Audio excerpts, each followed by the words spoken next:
Virtual Reality 又簡稱 VR， 虛擬世界裏面建立現實以外嘅數碼樂園，擴闊你擁有嘅空間，有數之不盡嘅可能性，係人類科技邁向嘅下一步，或者即係人類選擇嘅下一步。喺裏面可以消遣娛樂、遊戲、運動、社交、工作，甚至乎滿足你心底最大嘅慾望，改頭換面，成為真正嘅自己。咪講笑啦，其實只係扮演理想中嘅自己。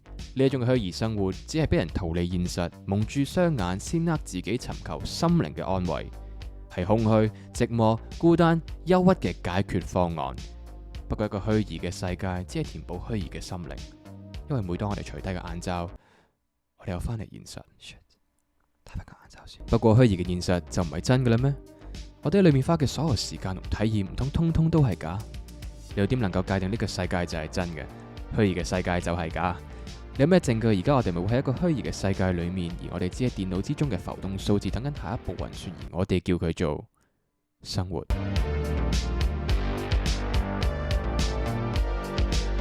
如果你覺得條影片同標題唔拉更的話，咁不如我直接啲。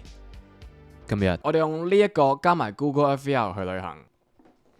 Hi， 我係 Mr. Robot， 咁或者 Just Call Me Chris。記住訂閱。咁相信大家好耐都冇去過旅行，亦都好掛住去旅行嗰種嘅感覺噶啦。咁既然而家呢頭髮冇得剪，街又冇得出嘅時候呢，咁不如試下探索下呢個虛擬世界啦。今日我哋將會用3種嘅形式：導賞團、自由行同埋重遊舊地回憶探索嘅形式呢，喺 Google Earth VR 睇下究竟可唔可以喺疫情期間取代到呢一個嘅旅遊體驗同埋呢個感覺。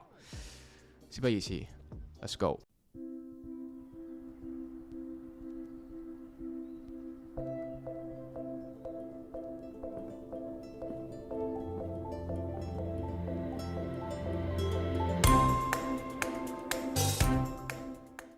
咁當你進入 Google Earth VR 咧，佢就會進行一個簡單嘅教學，咁教你點樣用呢個程式喺地球上面飛行啊，轉換日頭同夜晚，點樣進入呢一個街景模式嘅功能，咁一啲咧基本嘅教學嚟嘅啫。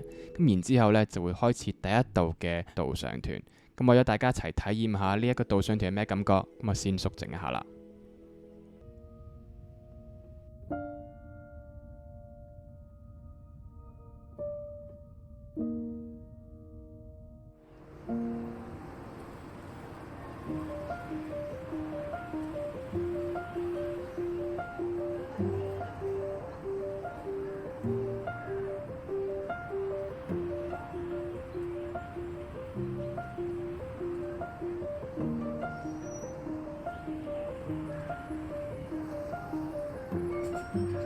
巴黎啦，有巴黎鐵塔係嘛？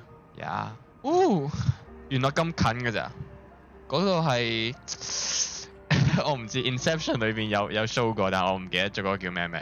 倫敦係嘛？摩天輪，哇個摩天輪好高喎，睇下同嗰棟大廈一樣咁高喎。我冇諗過個摩天輪係咁高啊，其實。哇 OK，Las Vegas。Las Vegas 其實我都嚟過一次嘅，我好記得呢一棟嘅金字塔，但係遠望原來真係見到一個沙漠圍住 Las Vegas 係幾壯觀嘅。喂 ，what？ 點解個地球喺後邊嘅？呢度係我正面，呢度係我後面。what？ 好大喎呢個湖，係咪湖嚟㗎？香港 OK。呢度係邊度啊？香港？呢度係香港嘅，我完全分唔出呢度係香港喺邊度，我認唔出啦。我覺得咧，呢個話 Colour Tours 咧，顏色嘅旅行咧，即係欠缺咗咧呢個北極光。但係我都諗緊佢哋點樣去呈現北極光俾你睇。Google Earth VR 其實會帶你睇不同嘅景色嘅，咁但係因為全部都係高空嘅視覺，冇街景咧咁有趣。咁況且呢個導賞團係冇任何嘅聲音導航，你唔會認識當地嘅資訊嘅，感覺呢就似去太空館睇啲星球動畫，但係就冇任何嘅注釋。咁所以啊，導賞團係有趣嘅，不過呢，去到呢度就暫告一段落啦。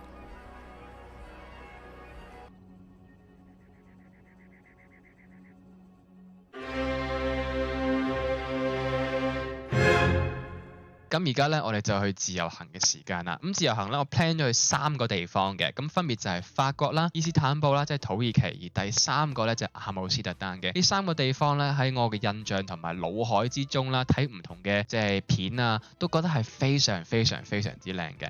咁所以我亦都想用呢一個機會咧，就去探索下呢3個地方。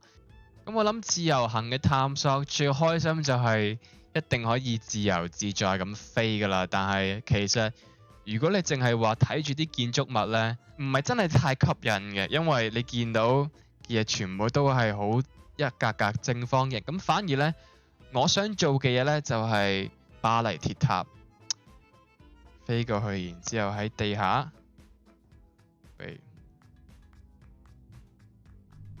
咁街景。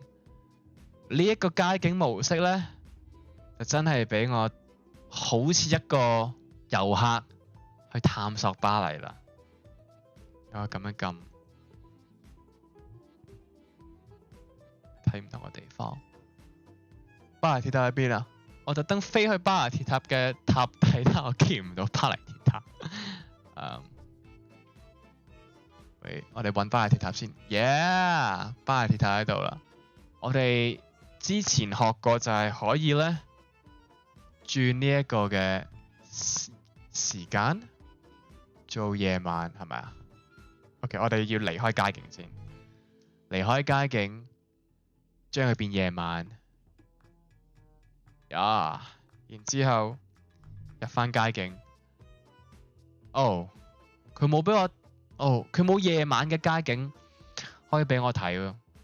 只係街景永遠都係朝頭早而冇夜晚，咁都合理嘅，因為你好難叫一架車由朝頭早到夜晚都可以拍攝一個唔同嘅景象出嚟。如果唔係，我相信 Google Earth 又太誇張啦，咁樣會。去到呢一刻呢，我個咪突然間斷咗線，咁所以呢，所有錄音都冇晒啦。但係都唔重要，因為其餘嘅時間都只不過係我讚歎緊人類嘅能力可以起到咁多唔同宏偉嘅建築物。喺條影片裏邊咧，你周不時都會聽到我講一幅嘅街景圖咧，喺邊一個年份影低。咁但係最尾發現呢，嗰啲嘅小水印呢，喺拍攝嘅影片裏邊咧睇唔到嘅。咁所以周不時你都會聽到我講有唔同嘅年份。咁喺自由行呢一刻呢，我都覺得係時候講下程式有啲咩不足，同埋做一個總結㗎啦。咁當你去到偏遠嘅地方呢，就會有唔夠街景嘅截圖啦，俾你係連駁到唔同嘅場景，俾你去探索。圖片呢，有陣時候就唔對稱，同埋當你未實質去過當地啊，冇任何嘅回憶牽連啊，其實只係用緊特殊嘅形式呢，就係睇圖片。咁所以呢一種嘅自由行係好玩，咁但係呢，我就唔會叫佢做旅行啦。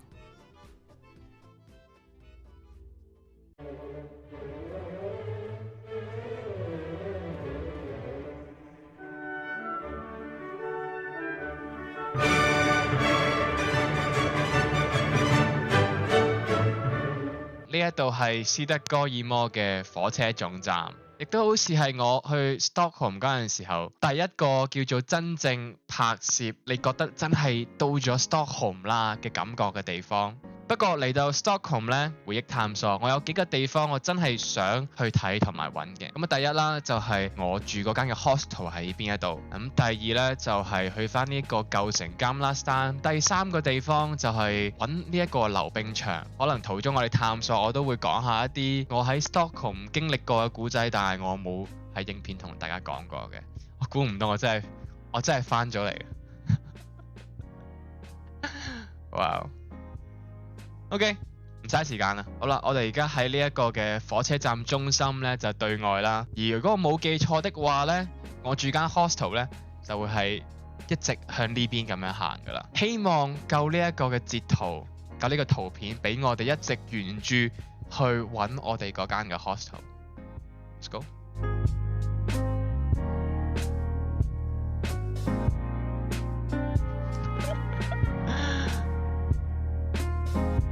好奇怪，即係我嚟呢一個 Stockholm 嘅時候嘅天氣同埋太陽真係冇而家咁好啊，甚至乎係好似有微雨或者微落雪，但係唔知點解望住而家咁好天氣嘅呢一度，都有一種突如其來嘅親切感。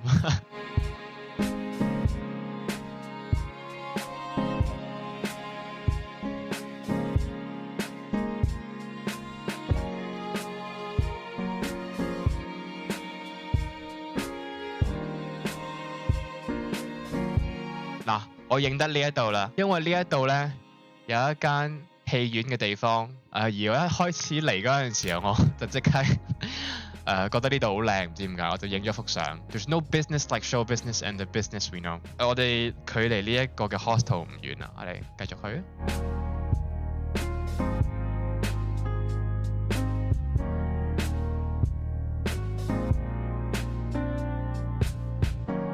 Boom！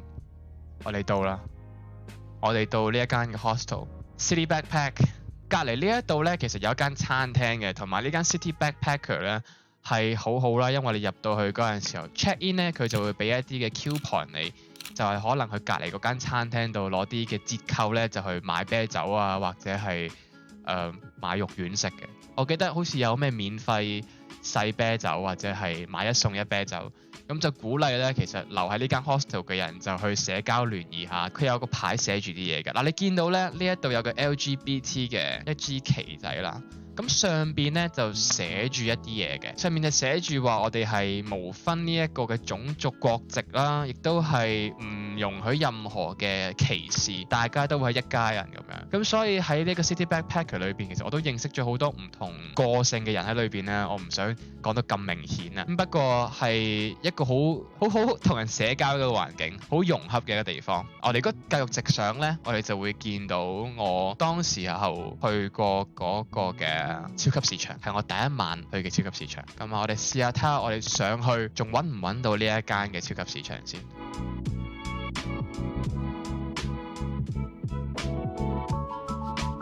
我覺得咁樣飛住去呢，比我實質要行呢條斜路嘅感覺快好多咯。嗱，呢度有一間呢係賣麵包嘅。咁亦都係我哋 hostel 建議咧，就係去呢一間買麵包，就唔好去超級市場度買麵包嚟嘅。Interessanta Hills。但我亦都係從來都冇去呢間嘢買過麵包嘅最尾。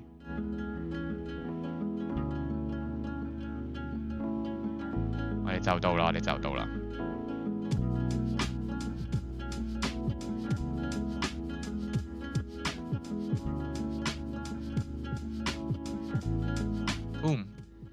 Ham Shop Öppet alla dagar Open every day 由7至23 7點鐘去到呢一個夜晚11點鐘咧，呢一間鋪頭都會開。我記得呢一度就係我買第一晚嘢食嘅地方。我記得我買咗蘑菇啦，買一啲蛋，買一啲芝士，跟住就係咁多啦。啱啱嗰間 hostel 咧，其實係俾免費意粉嘅，咁所以如果你肚餓的話，其實你可以喺嗰個 open space 裏邊咧自己煮意粉嚟食。咁所以我淨係買咗去配意粉嘅配料。好，睇完 hostel， 我哋係時候去第二個地方。好啦，咁我哋而家喺邊呢？我哋就喺呢一個嘅舊城，而呢3個屋呢，亦都係經常你見到啲人嚟到 Stockholm 舊城影相嘅位置嚟嘅。最好笑嘅就係而家我哋呢幅圖片裏邊係落緊雪㗎啦。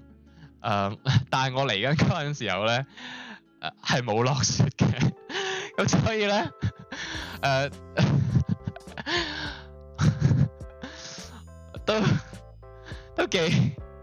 都幾奇怪，有個感覺就係我而家見到呢度落雪，但係我嚟緊嗰陣時候係完全冇落雪嘅。睇下我哋可唔可以喺舊城度行嗰啲小嘅街道呢，就遊覽下呢個舊城嗰啲細街仔。因為其實講真，嚟到呢個舊城最開心就係喺啲街道裏邊穿插啊，遊歷下。我嚟緊呢一度嗰陣時候呢，放滿晒呢啲嘅聖誕裝飾、聖誕燈飾，因為我嚟緊嗰陣時候係聖誕節啦，係咪先？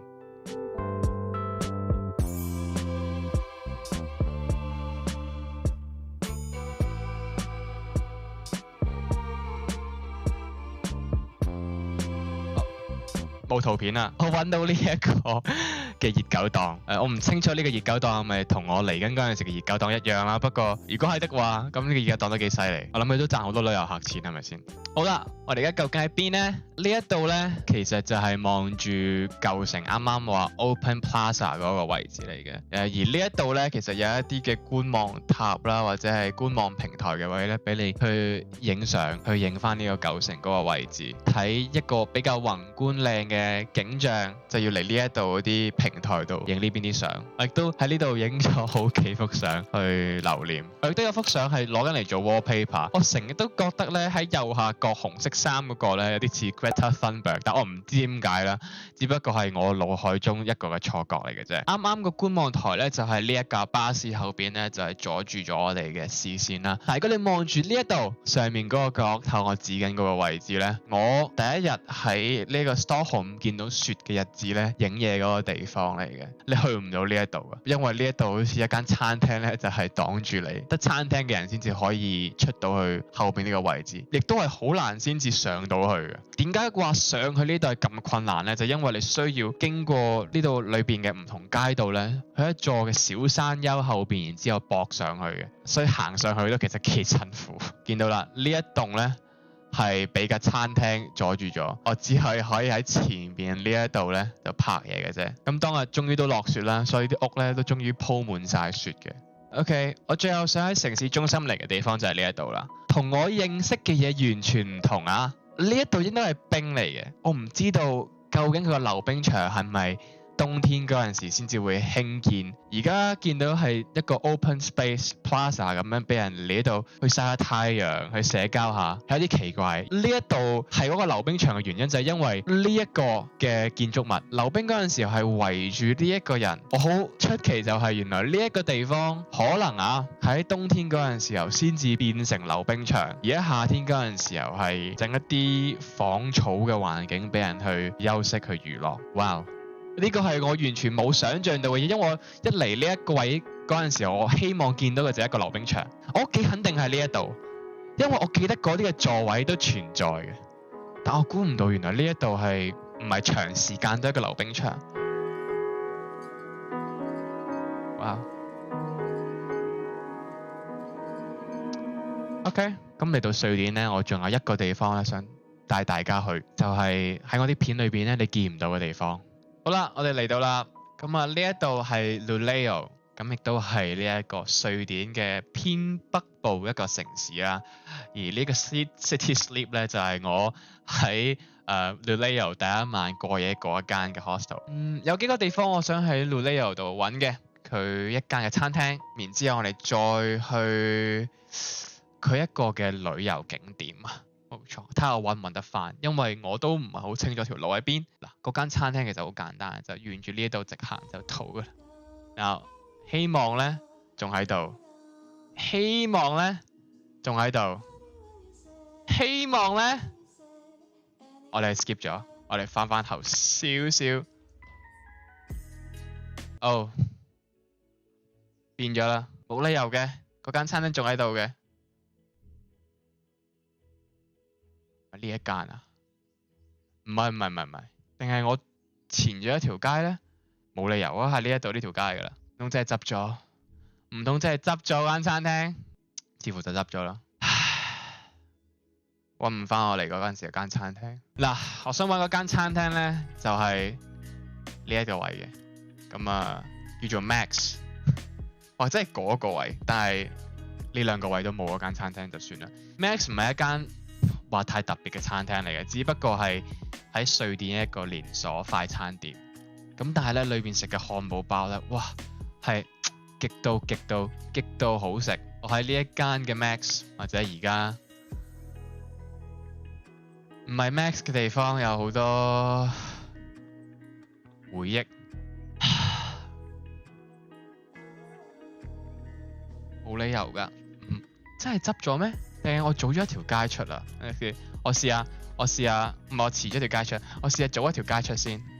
冇理由執噶喎。係咪呢度啊？係咪呢間啊？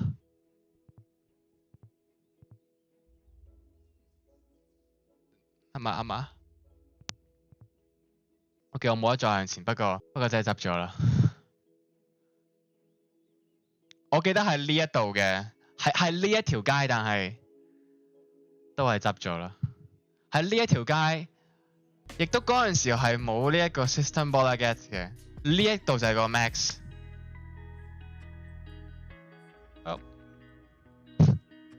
19年過呢度，我嚟嗰陣時19年嘅喎，冇可能㗎。我嚟緊嗰陣時19年嘅12月，當然呢個19年嘅好明顯就唔係一個12月嘅天氣啦，但係唔通嗰間嘢係好新開嘅？而我嚟緊嗰陣時候，呢一間賣酒嘅啱啱好執咗，然之後就開咗一間 Max， 所以我嚟呢一度嘅時候，呢一間 Max 就唔存在，翻嚟呢一間賣酒嘅鋪頭就存在。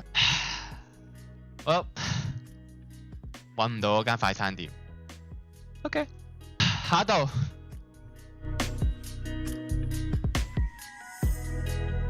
我哋到啦，你見到一個非常之美麗嘅夕陽喺呢一個環境。呢個呢有啲咩咁特別？就係喺冬天嗰陣時候啊，呢度會全部結晒冰啊！你見到呢一度條河，咁啲人就會好中意喺度溜下冰啊，或者我見到啲人喺度溜下冰啊。同埋啊，呢度可以行出去呢，就去探險下嗰啲小島嘅。咁當然我最尾係冇去到啲小島，因為其實由呢一度行到出去海中心嗰啲島呢，其實都一個頗遠嘅路程嚟嘅，同埋我去到嗰陣時候係落雪頭嗰幾日啦，所以啲冰呢都唔係話太過結實啊。我諗我嚟呢一度唯一嘅遺憾就係我冇任何嘅溜冰鞋呢嚟呢一度溜冰，咁所以我最尾都係行咗一陣嘅啫，我冇溜到冰。如果你睇到呢一度，都應該察覺得到呢條片根本唔關3種旅行模式事，純粹係俾個藉口我去講瑞典。我喺個程式裏邊花咗5-6個鐘頭喺瑞典遊蕩，脫離現實。啲花絮呢，我都唔知應該點剪好，我亦都唔知道有啲咩係對觀眾有趣，我只係一直好興奮，不停自言自語。我喺呢間 Espresso House 飲過好多咖啡。Coop 係另一間嘅超級市場呢，都經常嚟喺度買嘢食。咁嚟到呢個小鎮之後呢，我所有嘅嘢食啊，都係喺呢一間度買。不過唔係，我講大話，間唔時有一啲嘅嘢食喺呢度買。間唔時嘅啫，我嚟呢一間嘅超級市場買嘢多。呢一間壽司鋪咧係好慳電，除咗係好似廚房係着燈之外咧，成間嘢都黑麻麻。你係懷疑緊佢究竟有冇人？前邊，再前邊，哦，變咗冬天嚟呢度。呢度係一間 Restaurant Milano。咁啊，係意大利嘢食嚟嘅，佢賣 pizza 啊，佢賣 kebab 啊，我亦都喺度買過咧。我諗超過300-400蚊嘅嘢食。我想講而家變咗雪地啦，更加有親切感，因為我嚟緊嗰陣時候，基本上嘅感覺就直情係咁樣樣，鋪滿晒雪。我想嚟呢一度食嘢嘅，但係實在太貴啦，我真係俾唔起錢。呢個 main dish 係講緊600蚊港紙，我真係唔夠錢食，我真係冇錢食，我真係唔知可以講咩。望翻呢一度，我發現我真係好掛住翻嚟呢一度。咁啊，我真係冇嘢講，我都唔知可以講咩好啦。既然我唔知有咩講，不如試下講一講關於呢一條火車徑嘅一個小故仔。咁啊，呢度嘅火車徑咧其實好危險嘅，因為你可以隨時咧都俾火車車死啦。當然，但係當時候我講咗一個笑話，類似一個笑話咁，就係話，因為我而家咁開心，其實如果我俾呢架火車車死，我都會覺得冇乜遺憾嘅。我到呢一刻我都覺得係真嘅，即係如果你俾著我嗰一刻，有架火車就車死咗我。I don't mind at all. I don't mind.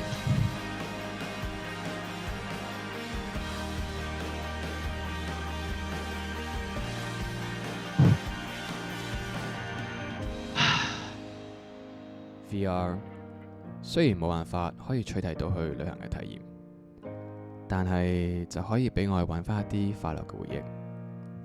喺呢一刻，冇辦法用身體去四處遊蕩，但係喺虛擬世界裏面，俾雙眼重新感受下當地，其實已經覺得好幸福。